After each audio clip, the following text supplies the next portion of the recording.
selalu ada yang bikin koslet kalau dengan Bosman gitu ya. Baik, kita bicara ekonomi dulu sedikit di awal, di mana teman-teman banyak sekali yang bertanya versinya Bosman kapan corona selesai. Terlepas dari kapan corona selesai, saya nggak ada masalah mau selesai hari ini, mau selesai besok, mau selesai lusa, nggak ada masalah. Tetapi kita ingin mengingatkan kepada teman-teman, semakin cepat corona selesai, maka perubahannya semakin kecil. Misalnya gini, sehabis lebaran ada yang menganalisa bahwa tanggal 3 Juni COVID-19 atau coronavirus ini sudah bisa dikalahkan. Dan kalau Juni sudah dikalahkan, maka ekonomi sudah mulai jalan, maka menurut saya perubahan dari ekonomi tidak lebih dari 10%. Berubah, tapi tidak 10%. Kalau ternyata peaknya adalah bulan Mei ini sampai Juni, sehingga COVID selesai bulan katakanlah Juli atau Agustus, maka ada perubahan mungkin sekitar 20%-an dari ekonomi. Dari berubah pasar, dari berubah habit, karena yang tadinya kita cuci tangan menjadi hal yang kita lupakan, sekarang menjadi kebiasaan, sehingga industri sabun tangan atau hand sanitizer, susah banget, itu menjadi increasing. Itu adalah sebuah contoh bisnis berubah atau ekonomi perilakunya berubah. Nah, semakin panjang efek corona ini, maka perubahannya semakin drastis. Jadi saya hanya mengutip dari dari buku yang saya baru baca, entar saya lupa lagi judulnya. Itu adalah sebuah jurnal ekonomi. Di situ mengatakan bahwa kalau ekonomi ini di dunia terutama, bukan di Indonesia, kalau ekonomi ini COVID-nya baru selesai 2021 akhir, maka perubahannya itu bisa hampir 80%. Jadi dunia berubahnya sangat dahsyat gitu ya. Nah, banyak yang berharap bahwa corona cepat selesai, sehingga mereka-mereka yang biasa berbisnis dengan ala lama bisa menjalankan dengan strategi yang lama. Tetapi ketahuilah sahabat semua, kalau corona ini baru selesai di dunia adalah tahun depan, katakanlah semester pertama, semester kedua, kita nggak tahu, maka perubahan itu sangat signifikan. Disinilah kita sebagai pebisnis, sebagai entrepreneur, sebagai profesional, sebagai Anda pegawai, apapun segala macam, kita harus agile, kita harus sabar. Tidak bisa kita melihat bahwa ini pasti. Anda harus punya plan A, plan B, plan C, gitu ya. Saya kadang-kadang kalau di dalam diskusi dengan beberapa teman itu, saya suka ngingatin dengan kata-kata yang sangat ekstrim, gitu ya. Bahwa tahu nggak kenapa PKI itu gagal waktu tahun 65 mengkudeta Indonesia? Maka jawaban saya adalah karena dia nggak punya plan B, gitu ya. Dan ini kata-kata mungkin agak ekstrim, gitu ya. Jadi kita harus punya plan A, plan B. Memang ada beberapa negara, Arab Saudi sudah selesai, ini sudah selesai. Saya tidak mengatakan ini satu atau dua negara. Saya mengatakan ini adalah corona secara global, secara seluruh dunia. Jadi bukan berarti kalau Indonesia katakanlah selesai bulan Juli gitu ya, terus Indonesia bisa bergerak dengan 100%, sementara Singapura masih lockdown. Singapura kena second wave. Terus China saat ini sebagian kena second wave. Jadi China pun belum full capacity, apalagi Amerika first wave-nya aja belum selesai. Jadi teman-teman, saya saya sangat mengingatkan kepada sahabat semua, di dalam menganalisa ada dua, ada lokal, masalah Indonesia, ada juga masalah global, internasional. Jadi saat ini mungkin Indonesia akan selesai bulan Juni atau Juli. Kita harus bersiap, tapi dunia, saya belum melihat tanda-tanda akan selesai. Peaknya masih belum tahu. Jadi kita ready dengan plan A, kita ready dengan plan B, kita ready dengan plan C. Itu adalah kabar bisnis seperti biasa. Saya buka dengan bisnis dulu. Nah, yang kedua adalah seperti biasa, di dalam video-videonya Bosman selalu menceritakan tentang geopolitik dan geostrategi. Ini hanya rasa prihatin saya kepada anak bangsa, di mana kita tahu sejak reformasi 20 tahun yang lalu, Pelajaran pendidikan Pancasila, pelajaran bernegara agak kurang, bahkan dikatakan hampir hilang. Jadi mereka-mereka yang berusia 39 tahun ke bawah, pemahaman bernegaranya berbeda dengan yang mereka-mereka yang senior gitu ya, yaitu yang usianya mungkin di atas 50 tahun gitu ya. Nah, tapi pelajarannya kita buat populis, kita buat santai, kita buat tidak heavy atau berat gitu ya. Sebagaimana teman-teman tahu, udah 2 episode saya menceritakan tentang geopolitik dan geostrategi, dan hari ini pun kita akan kupas sedikit gitu ya. Saya akan kupas dengan sebuah tulisan yang berjudul Long Telegram. Long Telegram ini ditulis oleh George F. Kennan, jadi Kennan, K-E-N-N-O-N, jadi Kennan. George F. Kennan adalah mantan duta besar Rusia waktu itu masih Soviet, dari Amerika, dan dia menulis judulnya Long Telegram. Ini menarik karena sejak saat itu foreign policy atau kebijakan luar negeri Amerika sampai sekarang tidak berubah. Saya sengaja memberikan pelajaran ini dari Amerika dulu, kemudian baru Anglo-Saxon, Inggris, kemudian baru kaum Arya, Jerman, Rusia, dan lain sebagainya, dan terakhir kita-kita yang kaum kulit berwarna ini yang sama mereka orang kulit putih tidak dianggap gitu ya. Saya harus menceritakan ini apa yang mereka pikirkan, bukan apa yang kita tahu. Sekali lagi, saya banyak belajar dan banyak membaca, banyak berdiskusi dengan teman-teman urusan geopolitik dan geostrategi, dan sudah 18 tahun per hari ini. Jadi rasanya itu dari bawah sadar saya kalau bicara begini. Oke, balik lagi ke informasi yang George F. Kennan tadi. Dia mengatakan bahwa Amerika itu memiliki 5,7% populasi dunia. Ini tahun 40 ya. Ini adalah tahun 40-an, hampir tahun 50-an, 49 atau 47 saya lupa. Amerika itu memiliki 5,7% populasi dunia, tapi menguasai 65% world wealth atau kekayaan dunia gitu. Dan ada kata-kata yang setelah itu yang menjadi patokan adalah we want to keep it that way forever. Jadi Amerika ingin selama-lamanya menguasai 65% ekonomi dunia atau world wealth atau kekayaan dunia, dan itulah yang membuat mereka selalu menjadi polisi dunia, selalu ingin mengontrol dunia. Dan teman-teman pasti kalau lihat video-videonya Bosman selalu bilang saya kampret-kampretin itu Amerika, karena benar-benar sebel saya, apalagi kalau pemerintahnya tersebut surrender gitu ya terhadap Amerika atau terhadap asing deh gitu ya. Misalnya di zaman sebelum Pak Jokowi misalnya gitu, pemerintahannya Pak SBY gitu ya. Anda bisa lihat rekam jejak saya juga tuh, cuman ya karena tidak ada sosial media sebagus sekarang mungkin tidak banyak tercatat, tetapi di situ pun saya termasuk orang yang kenceng gitu ya, tidak setuju. Contoh. Saya adalah penentang tahun 2002 sewaktu Undang-Undang 45 mau diubah menjadi Undang-Undang 2002. Anda semua pasti lupa sejarah itu. Saya bisa sebut nama-nama mereka. Kita berada di gedung DPR pun, tapi jam 7:30 intinya tidak terjadi aja kita ngepung DPR. Itu udah selesai. Tapi kita berangkat adalah mengingatkan kita tidak setuju Undang-Undang 45 diubah menjadi Undang-Undang 2002. Karena Undang-Undang 2002 kalau disetujui, sekali lagi ini kan kita bicara sebelum disetujui, akan menjadi begini. Begini itu persis seperti Indonesia saat ini gitu ya.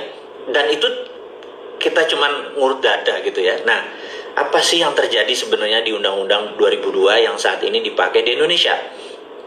Jadi gini, Undang-Undang 2002 itu merubah drastis sekali aturan main bernegara di Indonesia. Nomor 1, kita pemilihan kepala daerah dan pemilihan presidennya menjadi direct voting, one man one vote, atau dalam bahasa kerennya adalah popular vote. Dan saya tidak setuju popular vote.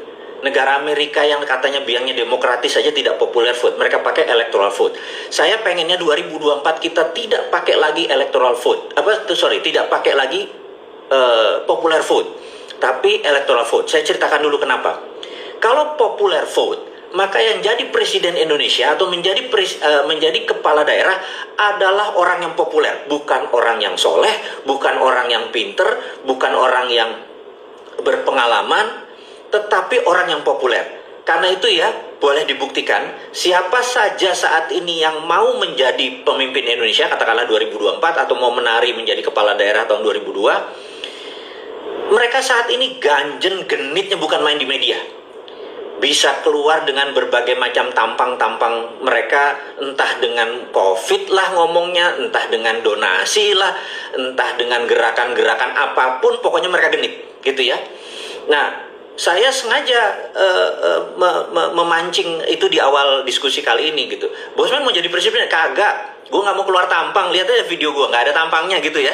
Itu membuktikan saya nggak pernah mau terpikir menjadi public services. Orang lain aja. Tapi ide-idenya bernegara saya mau ajarkan. Jadi siapapun yang menjadi kepala negara, kepala daerah, saya akan ajarkan bagaimana cara bernegara dengan muscle knowledge yang lain, dengan ilmu pengetahuan dari otot pengetahuan yang lain, sehingga balance, sehingga ada pembanding gitu ya. Nah, jadi Anda bisa lihat saat ini genit sekali siapapun itu yang menari itu, karena mau yang jadi presiden adalah populer vote, dia harus populer. Kegenitan seperti ini saya muak, saya capek gitu, ada gerakan inilah, gerakan itulah gitu ya. Apapun itu hanya untuk mereka menjadi spotlight gitu ya. Dan gila, lu masih 4 tahun lagi lu mau jual diri gitu banget sih gitu ya. Kalau gerakan aja, nggak usah pakai jualan gitu ya. Nah, ini yang saya menganggap bahwa karena sistemnya tahun 2002 adalah popular vote, bukan electoral vote. Nah, sekali lagi, apa itu populer, apa itu electoral? Electoral vote itu begini, kita memberikan pembobotan kepada seseorang. Misalnya seorang bosman tamat SMA doang, nggak bayar pajaknya jelek, atau bahkan tidak bayar pajak gitu ya, maka suara saya 1 gitu ya. Kalau sekarang ini suara orang semuanya 1, seorang yang ahli ibadah, ahli surga, hafal Quran, santun, bergerak sosialnya luar biasa, humble, rendah hati dan lain sebagainya gitu ya, pembayar pajak yang taat, suaranya 1. Pembunuh, pemerkosa, ahli penjara, itu suaranya juga 1 gitu ya. Ini nggak fair. Karena apa? Di Indonesia ini banyakan orang baik atau banyakan orang yang tidak berilmu atau banyakan orang yang jahat, saya nggak tahu gitu ya. Tapi yang jelas orang yang tidak berilmu, orang yang tidak beragama dan lain sebagainya itu bisa dibeli gitu. Bayangin, presiden atau kepala daerah mendapatkan suaranya karena membeli. Itu nggak jujur banget gitu ya. Gimana bisa menjadi bangsa besar kita gitu. Nah, kalau electoral vote misalnya, kalau dia sarjana kayak tadi bosman suaranya 1, tapi kalau dia sarjana S1 gitu misalnya, dia suaranya 2. Sarjana S2 dia suaranya 3, sarjana S3 suaranya jadi 4. Terus sarjana S3 dia membayar pajak 1 miliar setahun, suaranya jadi 17 gitu. Nah, hal-hal seperti begini membuat seseorang waktu dipanggil namanya Pak Badu dengan 17 suara, itu waktu voting itu bukan memilih, dia benar-benar menentukan arah negara ini gitu ya. Nah, sementara mereka-mereka yang penjahat kelamin lah, mereka yang keluar masuk penjara, koruptor segala macam, kalau perlu cuma 1/4 atau perlu 0, nggak ada suaranya. Orang-orang yang yang kriminal seperti itu. Karena apa? Gimana mereka? Oke lah, mereka diwakili karena mereka warga negara Indonesia. Ya tapi jangan 1 suaranya, 1/4 gitu, atau 1/10 gitu. Alias 10 orang mereka baru 1 suara gitu ya. Nah, itu yang kita sebut electoral vote. Saya menantang Anda, sahabat semua, ada sekarang 4.700 yang menonton nih. Yuk kita buat sebuah referendum kali, apapun, dan jangan saya, Andalah yang bergerak. Gimana caranya supaya kita punya electoral vote.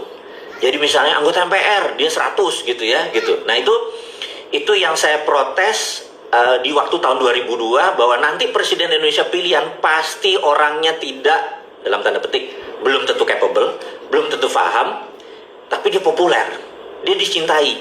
Ya apa boleh buat? Sekarang udah terjadi gitu ya. Nah, ke depan ya dirubah gitu. Yang udah kejadian deh. Gitu. Ke depan kita rubah. Yuk, teman-teman, kita buat ini sebagai sebuah pemahaman dulu deh. Coba kita brainstorming sesama teman di kampus. Ayo kita brainstorming. apa masalahnya dengan pembobotan? Dan pembobotan yang paling enak adalah satu berdasarkan pendidikan, dua berdasarkan berapa disetor pajak. Karena pajak itu wujud ketaatan.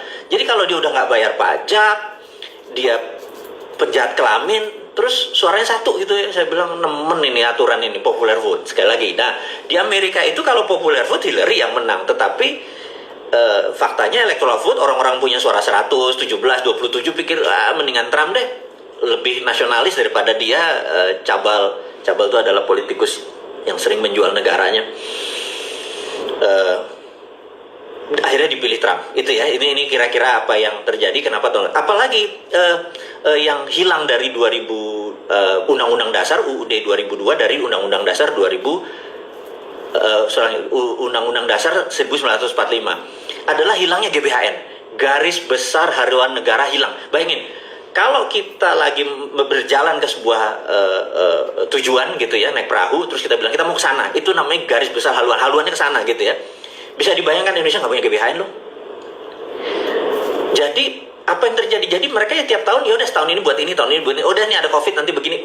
Mereka bisa berubah setiap saat. Yang kita bilang ini mau bangun apa sih lo gitu ya. Kita boleh bertanya kepada pemimpin kita, kepada pemimpin daerah, kepada pemimpin bangsa ini atau pejabat saat ini, kita tanya, lo mau buat apa sih semua gitu? Karena garis besarnya mana gitu. Tapi karena memang dicopot gitu. Sekali lagi, itu pesanan on tohon Amerika. 2002 itu pesanan supaya bangsa ini bubar semua. Dan itu harus diluruskan. Jadi jangan pilih Mardigu jadi presiden. Karena kalau ini kita bisa undang-undang 2002 saya ubah kali ya gitu. Menjadi undang-undang berapa? 2024 kali kita ubah. Ya mungkin electoral vote, bukan popular vote. GBHN masuk lagi. Dan ada lagi yang paling menurut saya paling menohok saya. Yaitu ketika teman-teman terpilih menjadi anggota DPR, banyak sekali mereka adalah artis. Saya nggak salah masalah artis. Tapi kebangsaannya kita challenge. Anda tahu nggak sistem bernegara gitu ya? Terus karena mereka populer, terus gimana kalau kita mengadakan lemhanas dulu kepada mereka yang mau menjadi wakil rakyat? Mereka harus diajari dulu cara bernegara. Atau nonton video Bosman deh 250 biji, lo nonton deh tuh gitu. Itu cara cerdas bernegara. Baru dia boleh. Nanti kita kasih sertifikat asal bayar 750.000. Pokoknya mirip-mirip lah kaum milenial sekarang tuh prakerja. Ini namanya pra-anggota DPR lah apalah namanya gitu ya. Tapi syaratnya cuma nonton gratisan tapi bayar gitu. Geblek-geblekan aja kita nasional ini. Oh, lucu-lucuan aja kita buat seru aja nih bangsa gitu ya. Nah, jadi mereka-mereka yang populer tadi ya bisa bapaknya preman, anaknya jadi, itu saya harus ngomong apa adanya dan Anda boleh sakit hati dengan Bosman ngomongnya nyakitin nih gitu ya. Tapi fakta ya harus diucapkan gitu ya. Nah, jadi apa yang parah lagi? Hilangnya fraksi TNI Polri dari DPR. Itu saya nyereh hati, cek Sunda mah gitu ya. Loro hati saya gitu, sakit hati saya. Kenapa? Mereka TNI Polri, mereka itu tidak boleh milih loh. Ada 1 juta atau hampir 1,5 juta anggota TNI dan Polri. Mereka nggak ada suaranya, nggak ada voting right-nya. Terus mereka tidak ada wakilnya lagi. Mereka kan tidak nyoblos, terus nggak ada wakilnya di DPR. Padahal mereka ngerti bela negara, mereka ngerti apa itu cara melindungi setiap sendi bernegara. Ipolek sosbud hankam, ideologi politik, sosial budaya, pertahanan keamanan. Mereka paham karena mereka ditrain dari dulu, didrill dari dulu selama puluhan tahun. Nah, kalau saya sekali lagi, saya pengen undang-undang 2002 kita challenge, kita ubah, masukkan TNI Polri balik, anggap suaranya cuma 5%. Dari seluruh anggota DPR suaranya 5%. Jadi balik lagi sehingga ada yang mengawal negara kita. Jadi orang-orang yang masih baru, yang tadinya artis, oh begini toh cara bernegara. Karena akhirnya dia jadi pinter. Terus dia belajar menjadi the best negara, menjadi pagar yang bagus lagi anggota DPR itu. Kalau masuk TNI Polri. Terus yang berikutnya ASN. Pegawai negeri ini sering dipakai oleh para incumbent untuk menekan, untuk memilih dia lagi kalau dia mau jadi second term. Karena pegawai negeri, lu gue yang bayar kan dan lain sebagainya. Nah, harusnya ASN ini pegawai negeri tidak boleh ada suara, tidak boleh milih. Ada mungkin 3 juta kali ASN ya, tidak boleh milih, tapi ada wakilnya di DPR, gitu ya. Jadi, sekali lagi, tadi TNI Polri masuk, kemudian ASN masuk. Sehingga mereka nggak memilih, tapi ada wakilnya. Sehingga mereka tetap aspirasinya tersalurkan, gitu ya. Mereka guru, mereka segala macam kan. harus ada wakilnya daripada dipakai oleh incumbent atau pejabat yang setempat, entah itu pegawai entah itu bupati, wali kota, gubernur. ASN nggak boleh memilih. ASN benar-benar abdi negara dan mereka ada suaranya di DPR gitu ya. Dan ini yang terakhir, DPD utusan daerah toto keluar gitu ya. Dulu ada utusan daerah DPR, harusnya masuk. Jadi 10% adalah TNI Polri, 5% ada ASN, 5% adalah utusan daerah. Ini adalah 20%. Yang 80%-nya adalah DPR yang sekarang dipilih gitu ya. Itu ada di DPR tingkat 1, DPRD tingkat 1, DPR tingkat 2, dan DPR pusat. Kalau hal ini terjadi, ini menjadi game changing. Negara menjadi keren menurut saya. Jadi, jadi kalau ditanya, saya dulu menolak yang 2002 karena akan begini, tapi udah terjadi. Ke depan saya akan menggunakan kekuatan teman-teman. Yuk, 2024 sebelumnya tentunya, sekarang ini kita ubah game changingnya. Mau nggak negara ini berubah gitu ya? Jadi jangan corona aja berubah, jangan hanya ini ada new normal ekonomi. Ini new normal nasionalisme nih yang kita harus lakukan. New normal nasionalisme, new normal bernegara. Kita buat aja, mumpung momennya ini adalah sekarang. Mumpung kita semua riset. Mumpung anggota DPR-nya saat ini nggak tahu dukung nggak ya? Gua nggak ngerti dah. Nggak ada duitnya sih. Gua nggak tahu. Tapi ya teman-teman, kalau Anda kenceng, punya kekuatan bersama, harusnya berubah gitu ya. Nah, jadi saya pengen saya pikir cara cerdas bernegara hari ini mudah-mudahan ketangkep. Sekarang kita masuk balik lagi ke geopolitik luar negeri. Kalau tadi dalam negeri ya, balik lagi. Jadi kita tahu bahwa Amerika setelah long telegramnya George F. Kennan menyatakan we want to keep it that way forever gitu ya. Jadi setiap ada yang men-challenge, setiap ada yang menantang, Amerika pasti disikat gitu ya. Kita contoh siapa yang pertama? Ada sebuah negara baru merdeka 10 tahun. Negara ini mengundang seluruh pemimpin-pemimpin besar dunia. Mengundangnya di kota kecil lagi, bukan ibu kota negaranya. Dan yang datang ada Gamal Abdul Nasser, ada Zulfikar Ali Bhutto, ada Jawaharlal Nehru, ada Mao Zedong. Bayangin, saya sebut namanya ya, Mao Zedong. Itu adalah bapak bangsa di semua negara yang datang. Yang mengundang adalah Bung Karno di tahun 55 di kota kecil yang namanya Bandung. Pertanyaannya, saktinya apa itu Bung Karno? Sehingga ada orang-orang besar dunia itu datang ke sebuah negara yang baru merdeka 10 tahun. Anda pernah mikir nggak sih? Gitu ya. Ini apa yang dilakukan? Soekarno tahu sekali bahwa Indonesia memiliki aset yang luar biasa yang namanya natural resources, sumber daya alam. Dari mana taunya bahwa sumber daya alam di Indonesia itu the best in the world? Bukan one of the best, jadi the best in the world. Sederhananya begini.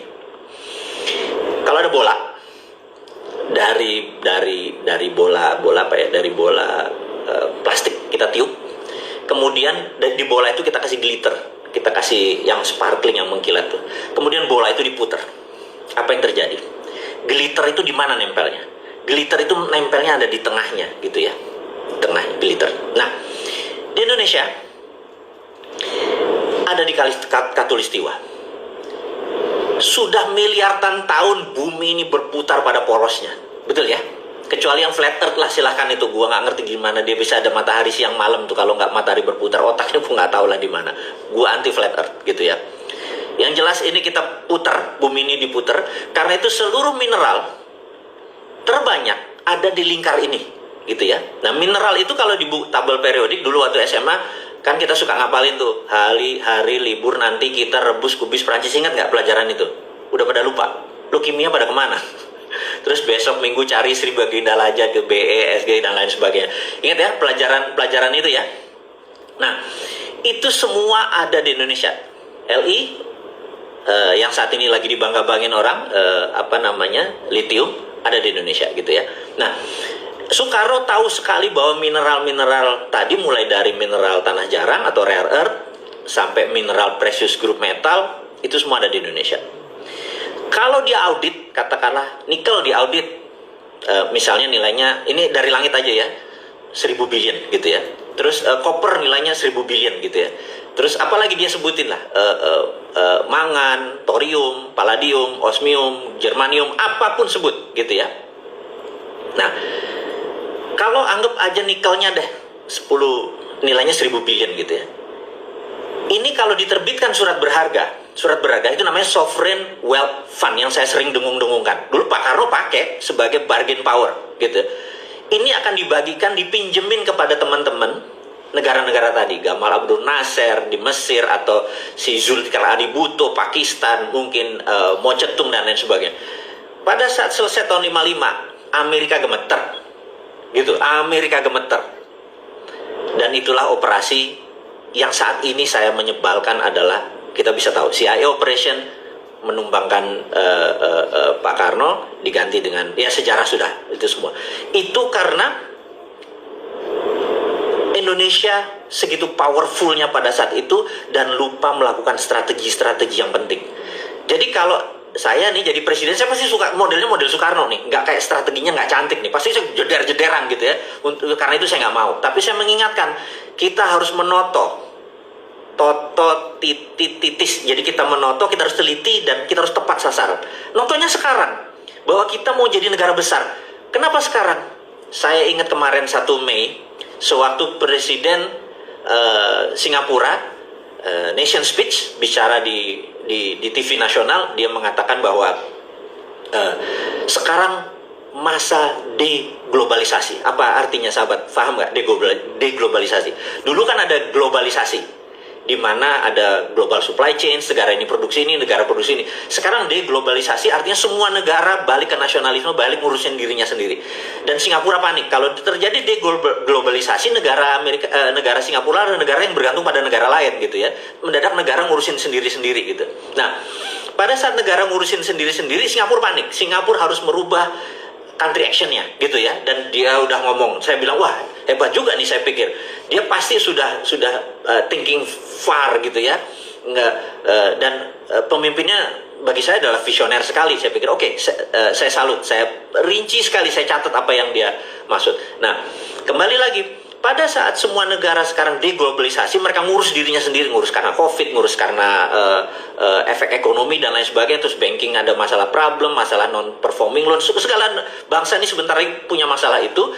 Kita kan masuk ke dalam. Inilah masa kita menata grand plan kita untuk sovereign wealth fund kita berdaulat sehingga rupiah lebih powerful daripada dolar. Jangan lagi pakai dolar, apa-apa pinjam dolar, apa-apa nyari foreign direct investment. Saya tuh kadang-kadang kesel tuh, kadang-kadang emang lu nggak sadar ya ada pengetahuan knowledge yang lain gitu ya. Lu Keynesian banget sih, ini udah post Keynesian gitu. Itu yang saya bilang, ini modern economic theory. Gitu rasanya gregetan tuh, kayak gimana sih orang di dunia ini yang punya sovereign wealth fund kita yang terbesar, kita bisa rupiah underlay-nya bisa, sovereign wealth fund bisa mempengaruhi dunia. Pada saat mereka, makanya saya berharap, ini jadi aneh saya berharap COVID itu lama, satu, kedua adalah perang itu Cina sama Amerika, bener-bener begitu perang, ini moment of greatness, kita nyalip di tikungan gitu ya. Nah, teman-teman semua, saya mungkin terlalu berapi-api, tetapi saya melihat ini peluang. Karena itu, kok lu nggak lihat sih wahai pejabat, kok lu nggak lihat sih wahai politikus. Dan saya baru sadar, iya sih nggak ada TNI Polri, iya sih nggak ada ASN, yang mereka memang sudah dalam hidupnya memang sudah well plan gitu ya. Terus wakil daerah juga nggak ada porsi yang di daerah. Ini semua jadi ngerti ya. Tapi kan kita punya sosial media, kita punya sahabat-sahabat semua yang ada di tempat Instagram. Yuk kita buat kesadaran nasional. Jadi ini ada bukan sekedar new normal dalam ekonomi, tapi ini adalah new normal dalam nasionalisme gitu ya. Karena apa? Deglobalisasi tadi, anti globalis, kita menjadi balik ke nasionalisme. Jadi Indonesia for Indonesia gitu ya. Kekayaan kita jangan sampai dikeruk oleh, ada pejabat tuh kalau nggak salah yang favorit banget ngeruk dengan alasan wah kita menjadi, padahal lu doang yang untung, gua kagak gitu ya. Nah, kita lebih baik nggak usah ditambang, kita ambil ini semua sebagai jaminan. Nah, itu yang disebut sovereign wealth fund. Teman-teman, kepanjangan nih gue ngomong nih, kayaknya kalau udah hari Minggu begini suka lupa waktu. Jadi tuh kan udah 30 menit gitu ya. Jadi saya tambah sedikit informasi bahwa kita ada ini iklan dulu, iklan.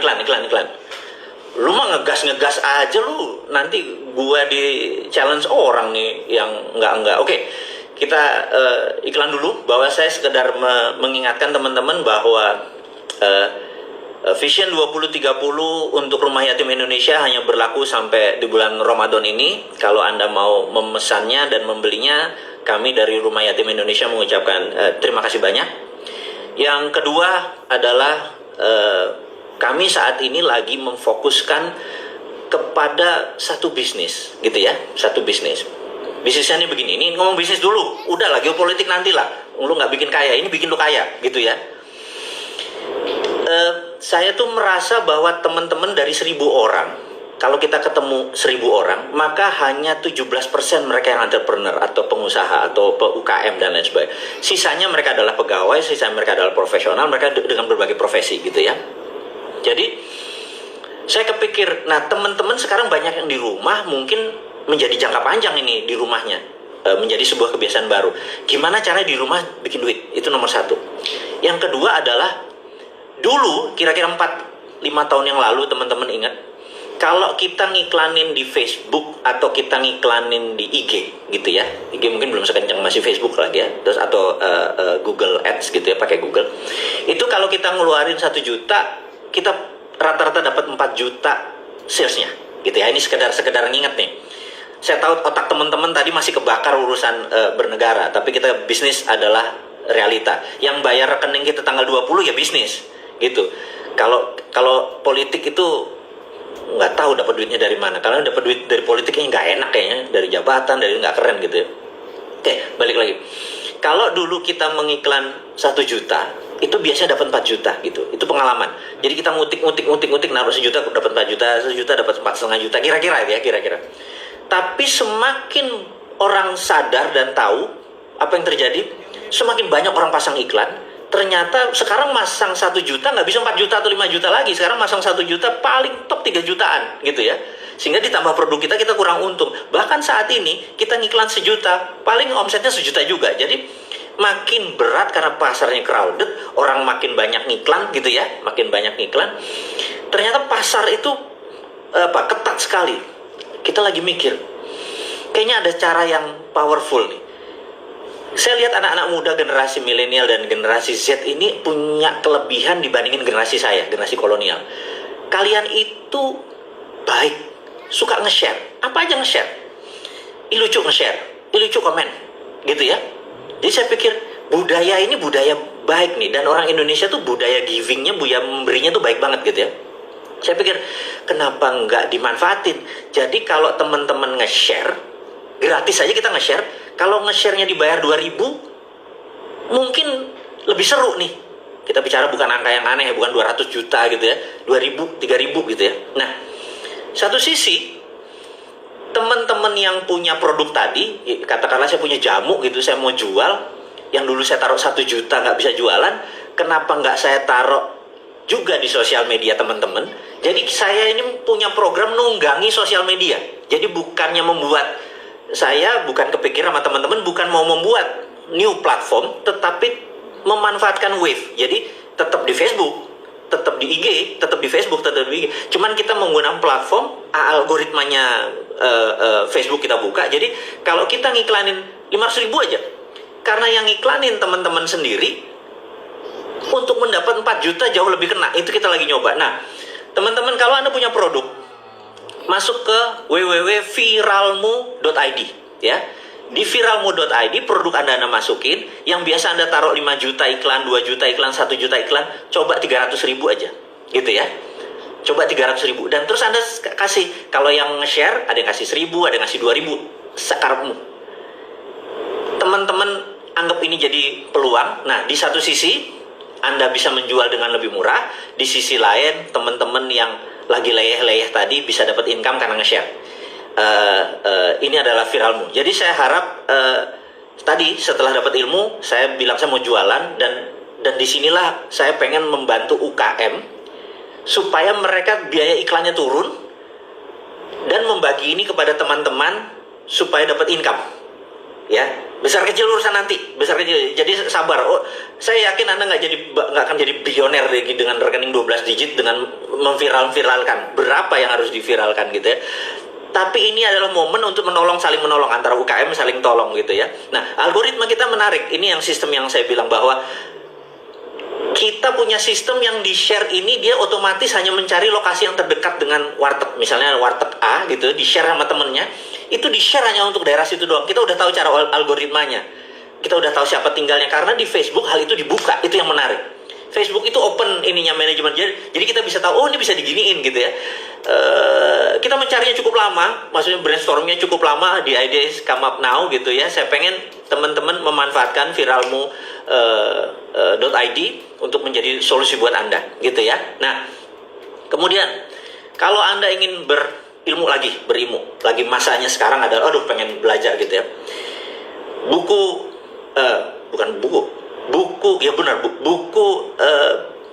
bisnis nggak seanjing itu kawan, itu powerful banget karena saya baru tambah kurangi lagi.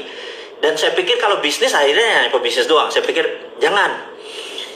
Integritas itu bukan masalah pebisnis.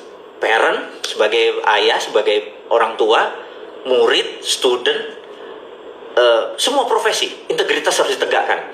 Karena kalau semua menegakkan integritas, semua orang melakukan hal yang benar, Indonesia menjadi powerful, gitu ya. Jadi pelajaran yang tadi hanya sekedar berbisnis integritas seperti mengkritik anak-anak 5,6 triliun hanya untuk belajar pancing, nggak tahu, jangan-jangan nanti besok ada belajar karambol gitu ya, bilang wah gila lu belajar karambol lu, masuk ke dunia pelajaran gratis itu, terus negara harus bayar gitu ya. Saya bilang ini kurang ngajar nih anak-anak. Jadi gara-gara kepikiran itu saya pengen mengajari orang begini loh bisnis integritas. Dan saya pernah melakukan kesalahan, supaya jangan Anda lakukan kesalahannya. Ada 50 tulisan saya yang stupid, yang goblok, yang kejedot. Jadi itu bukan yang sukses-suksesnya aja. Terus gimana saya melakukannya, gimana saya minta maaf, gimana saya merendahkan diri saya supaya survive. 25 tahun berbisnis gak gampang. 25 tahun masih lo ketemu lo lagi gak gampang. Kalau Anda gak punya integritas, bilang gue pernah dimakan sama bosman, habis gitu ya. Hal itu panjang. Dan sebagai parent, sebagai husband, sebagai pasangan hidup dan lain sebagainya. Ini yang saya pengen teman-teman punya di buku. Pesan aja. Nanti di IG ini akan keluar di mana pesan dan belinya. Dan terakhir, kalau Anda benar-benar ingin merubah mindset, kalau ini beda nih, karena ada subliminalnya. Road to Billionaire itu harus pakai headset. Karena gelombang kiri yang makanannya berbeda. Karena selisihnya 4, sekian cycle per second itu adalah learning gelombang belajarnya. Jadi pada saat gelombang headsetnya berbeda, masuk pelajaran itu menjadi platform kita di bawah sadar gitu ya. Kalau enggak, kita membentuknya puluhan tahun. Habit itu bentuknya lama. Kalau ini agak dipercepat. Dan pelajaran itu memang ada tulisannya, tapi karena pakai subliminal, karena itu barangnya mahal. Karena alat itu cuma ada di Singapura, di Indonesia nggak ada. Kami buatnya di Singapura dan mahalnya minta ampun, karena itu barangnya nggak murah gitu ya, teman-teman. Jadi itu adalah sedikit jualan saya, iklan di ujung dari pelajaran tentang geopolitik dan geostrategi. Saya ulangi lagi supaya teman-teman ingat bahwa saya berharap Undang-Undang Dasar ya, UUD 2002 diubah menjadi Undang-Undang Dasar baru agar kita ke depan mempunyai pagar-pagar bela negara, yaitu anggota DPR, sistem electoral vote. Itu bisa membuat kita menjadi bangsa yang kuat. Kemudian sovereign wealth fund, apa yang distrategikan oleh Bung Karno, yang benar niatnya, tapi caranya waktu itu mungkin tidak dengan kekuatan yang lain sebagainya. Sekarang kita toto yang benar, supaya kita bisa sovereign wealth fund, rupiah ini $1 jadi ₹1. Itu dengan kekuatan sumber daya yang kita. Dan syaratnya satu, jangan dikeduk. Jadi SWF itu, sovereign wealth fund itu, kalau dibilang kita mengeduk tambang, itu membuat aset kita hilang, gak sovereign lagi, tidak berdaulat lagi. Tapi biarin buat anak cucu kita, jangan ditambang. Value-nya saja yang kita angkat, kita jadikan paper. Dan karena 1:1 antara paper dengan ini, paper itu lebih powerful daripada kita dolar yang saat ini di printing tanpa sebab. Jadi mudah-mudahan teman-teman Hari ini Anda dapat sesuatu yang baru. Hari ini kita bersemangat baru. Indonesia baru. Saya tidak ingin ada perang, tetapi sekali lagi, kalau ada perang, ini ada opportunity kita. Kalau COVID ini lama, jadi ini COVID kill life. Emang benar COVID membunuh manusia atau membunuh kehidupan. Tapi slow government respond kill everything. Jadi lambatnya keputusan pemerintah itu membunuh semuanya. Dan saya nggak berharap kita salah kaprah, salah analisa, salah data, sehingga semuanya jadi lambat. Terus malah kitanya bubrah. Biarin Cina sama Amerika bubrah, biarin dunia bubrah. Tapi Indonesia harus solid, keputusan harus cepat. Dan peluangnya adalah SWF, Sovereign Wealth Fund itu dipakai untuk solusi anak bangsa. Kalau nggak ngerti panggil bosman, kemanapun ngomongin Sovereign Wealth Fund. Dan Anda harus ada hal yang penting, harus biji, Anda harus berani, gitu ya. Jangan sampai pinter doang, biji lu nggak ada gitu ya. Percuma jadi pemimpin. Dari saya cukup sekian. Sukses buat Anda semua, semangat buat Anda semua. Mohon maaf lahir batin jika ada perkataan saya yang menyinggung. Niat saya adalah mengajari dan mengingatkan, begitu juga diri saya. Sukses buat Anda semua. Wassalamualaikum warahmatullahi wabarakatuh.